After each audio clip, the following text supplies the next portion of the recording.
N coverage ન્યૂઝમાં આપનું સ્વાગત છે। ભાજપના વરિષ્ઠ નેતા અમિત શાહની છોટાઉદેપુરના બોડેલીમાં સભા યોજાઈ। રાહુલ ગાંધી રાયબરેલી બેઠક પરથી પણ લોકસભા ચૂંટણી હારવાના છે તેવું કહેતા અમિત શાહ આ કોંગ્રેસ પાર્ટી રાહુલ બાબાના નેતૃત્વમાં ચુનાવ લડ્યો। એમના નેતા રાહુલ બાબા છે।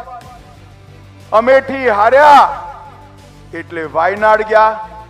હવે વાયનાડે હારવાના છે એટલે અમેઠી જવાની જગ્યાએ પાછા રાયબરેલી ગયા। રાહુલ બાબા મારી એક સલાહ સાંભળી લેજો। પ્રોબ્લેમ સીટમાં નથી તમારામાં છે। રાયબરેલીએ તમે પ્રચંડ બહુમતીથી હારવાના છો। ગમે ત્યાં ભાગો, जनता તમને શોધે છે भाई। अन्य खबरों के लिए चैनल को सब्सक्राइब कीजिए। खबरों का नोटिफिकेशन पाने के लिए बेल आइकॉन को जरूर दबाएं।